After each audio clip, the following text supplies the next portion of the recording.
Well, hey, everybody. I'm so excited to introduce you to my friend Katie today. Katie is a dynamic leader, and she has an incredible story that I know you, me, us will be deeply encouraged by. So Katie, welcome. I'm so excited. I'm just excited for you to share your story. So just to kick it off, who's Katie? Well, hey, Emily. No, Katie is, a 30-year-old gal who lives in Houston, Texas. I moved here. I moved here a year and a half ago. I'm actually an Alabama girl, though, in this Texas world. So I'm a big Alabama fan. I used to recruit for Alabama, No way. which is super fun, but it doesn't really sit well in the Texas A&M world that I live in. But that's okay. That's all right. Thanks so much. So I work at Bivens Search Group, which is a wonderful company that helps churches find their key staff. So super fun. Love working there. And that's why I moved to Houston to work for them. I teach fitness on the side. I teach body pump, and woohoo! That is really one of the most rewarding things that I've ever done, because you just get to go in and be a part of a lot of people's fitness journeys, which is a really sensitive space to be in. So I really love having the opportunity to do that. I have a beagle who is very important to me. His name is George. He has his own hashtag, George the Beagle. That's so cool. Yeah, he's not the only George the Beagle out there, but I guarantee you he's probably the most photographed George the Beagle on the hashtag. So you can check that out. That's awesome. Yeah, and I have a blog that I try to tend to at least every other week, but it's a little blogging, a little writing on the side, and yeah, I think that's it. Awesome. So cool. Well, on a side note, I'm definitely a Florida Gator girl. So now I didn't know that. Girl. These rivalries, man, they're just too intense. They are intense. They're deeply rooted too. Yes, it's crazy. Goodness. Well, super cool. Thanks for sharing a little bit about you. And let's just dive in. Unpack your story for us. Yeah. So, obviously my story started way before I was 25 years old, but I tend to think about when people ask me about my story, that's where I start. And that is because at the age of 25, I met a boy. His name was Richard, and we started dating. And about halfway through our relationship, we only dated for 6 months. Okay. Halfway through our relationship, I found out that he was an alcoholic. Had no idea, had never, never dealt with that before, didn't know anyone. I mean, I'm sure I did actually know people that were alcoholics, but at the time I had no idea what that looked like. And so we, worked through that. He went to rehab halfway through. So the second half of our relationship was just filled with grace and trying to figure out what that looked like and how I could support him while, he was on his road to sobriety and that kind of thing. And so that in and of itself was a pretty big deal in my life, and really brought us really close together, and just kind of helped me figure out who I was a little bit, and was honestly the first time in my life that I solely leaned on God. So I grew up a believer, grew up in church, always felt like I had a relationship, but nothing had ever happened to me where I didn't know what to do. I was able to ask friends and family all the time and lean on other sources that, so this is the first time that it was I don't want anyone else's opinions. I want to know this is huge and I'm not sure how to navigate this. And so I just got on my knees, and that is when I feel like my relationship with the Lord really strengthened. And so, worked through that for the next 3 months. And then, the Monday after Thanksgiving, Richard woke up with some back pain. And we thought it was just he had gotten back in the gym after months of not being in the gym. And so, just kind of being a guy, thought he probably did too much weight too soon or whatever. But the pain kept kind of transferring different areas of his back. It wasn't in one location. And so he dealt with that for a month, and it was frustrating because we just didn't know what was going on. And 2 days after Christmas, he woke up with some severe chest pain and he was taken to the hospital via ambulance, could not get himself up off the couch. So really intense. And to make a fairly long story short, he was in the hospital for about 2 weeks, just trying to figure out what was going on.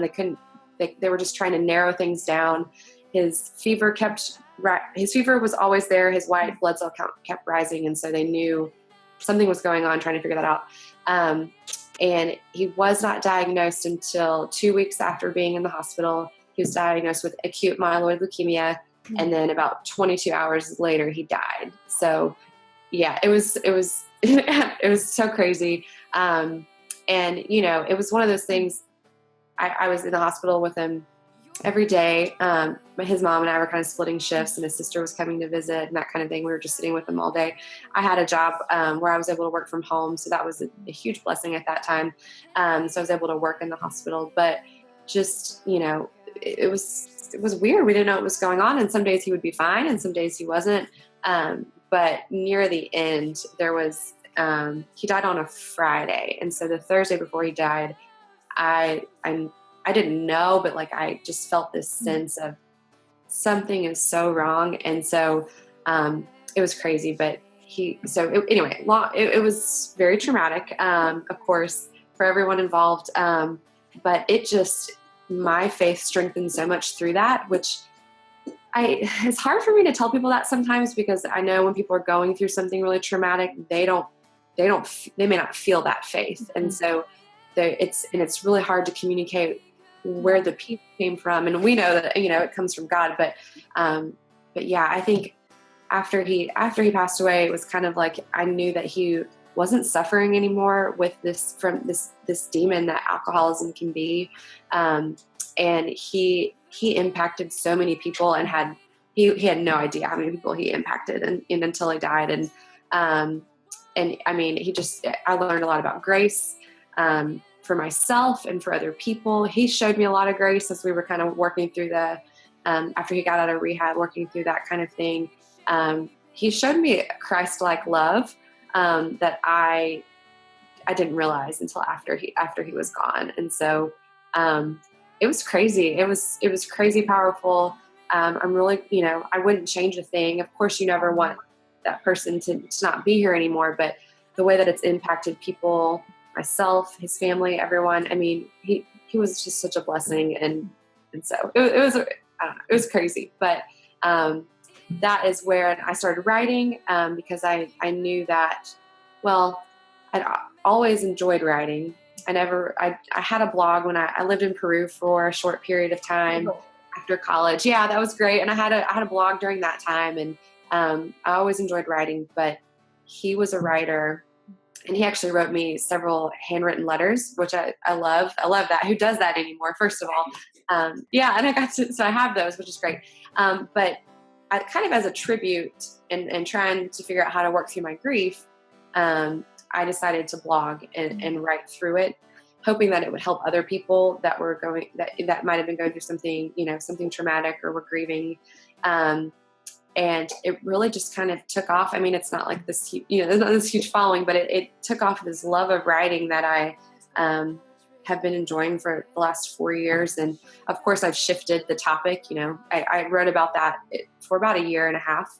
And yeah, I mean, it's been really cool. And I think that, everything's connected. And so I started writing, and then I met a woman who, we became friends on Facebook, and she read my blog and kind of like thought that was really great, which then kind of catapulted into this relationship that I had with her. And she's the one who sent me to Financial Peace University, which changed my life. And that's how I kind of got connected with the job I have now. And so it's just everything is connected. And so what started with that experience is really, I mean, it is my becoming story, and I'm still figuring that out. And even though that's not at the forefront anymore, that's not what I talk about anymore. Right. It's still impacting my life so significantly. And, and I do love to talk about it, but it's really neat. It's been the kind of the foundation. So that's so cool. It's cool how I love hearing how you described something that could have been a moment that would just sink you or just make you want to completely throw your hands up and be like, I mean, what do I even do next? Mm-hmm. You took a moment that would just be so crushing and how you journeyed through it and leaned on trusting God and taking just one step and then one step and then one step. It's been like building blocks. And like you just said, it's your becoming story. It's where you are now and how you're continuing to move forward. Like, that's beautiful. So yeah, thank you. And I can't, I mean, we know it's only God, because it is one of those things. I still have a hard time when something happens to a friend and I'm like, you're going to come out on the other end. And I was able to have, don't get me wrong, I grieved and I had really difficult days, of course, but I was able to find positive through a lot of it. And I think, again, that only comes from God, because it was nothing, there was nothing positive about the experience. But just kind of, being able to see the way that he had affected so many people. He was really private. And so he didn't even know that he affected the amount of people that he did. And, but yeah, I mean, he completely changed my life, because it changed my relationship with the Lord. And so yeah, I mean, so cool. I love to talk about it, but eventually. Yeah, no, that makes perfect sense. Perfect sense. Yeah. So like, if you were sitting across from a woman, maybe you guys were having coffee or smoothies, whatever the case is, or you're going to body pump together or something. If you guys were just talking, what would you say to encourage her on her own becoming journey? And this is, I feel like lately, really since I moved here, so about a year and a half ago, coming into my 30s, I feel like I've really learned more about who I'm becoming, and some things that have resonated with me and that I've been told over and over again that I feel like I'm finally listening to. Two things would be to trust your gut. I am a pretty intuitive person, and I tend to not listen to my gut when I don't like what it's saying, right? So, which happens a lot. And then it's always right. And so, but I've had a couple people lately just kind of reiterate that, like, you need to trust your gut more. And I think that whether, you're intuitive and it's your gut, or if it's, some people are like really logical, they handle things really logically, which is not me. But there's some way that God speaks to you and it's gifted you with that. And so for me, it's my gut. So I would say, trust your gut. And you just have got to listen. If you're quiet enough and you're still enough, you'll hear, even if it's not something that you want to hear, which I think we've all probably been through some of that. And just to stay rooted in prayer, even when you don't want to. And there are times that I don't want to. I get, there were a lot of times of anger after everything that happened. And even just since then, it's been almost 4 years. So times of anger, I'm just like, God, I don't know that this is how I thought life would look for me at this point. And there are some beautiful things, but some things aren't lining up, and I'm not sure how I feel about it. And so just stay rooted in prayer, talk to God. That's my favorite thing about him, is that he's a father. And so you can take anger to him and talk to him about it. You don't have to be like, oh, everything's great, because he knows how you feel already. So talk to him about it. And because I think the enemy, one good thing or skillful thing that the enemy does is creeps in and he pushes you away from God. And you're like, I don't feel like dealing with that. And the longer that happens, the further you pull away. And so yeah, trust your gut, be rooted in prayer. And you're going to understand, and even as I still have to tell myself all the time, and it's frustrating. And sometimes it's in my head, but it's not in my heart. And I'm like, oh, this is so frustrating. But you're going to come out on the other end, and you're going to be able to look back and see how things are connected. And it's going to be just super cool. So absolutely. Oh, that's good stuff. That is so good. Thank you just for sharing your story and how you would encourage other women on their journeys. That's a really big deal. I know I'm super inspired by you, and I know all the ladies who are watching are going to be really encouraged and empowered by your story. So thank you. And to everybody watching, make sure you follow Katie.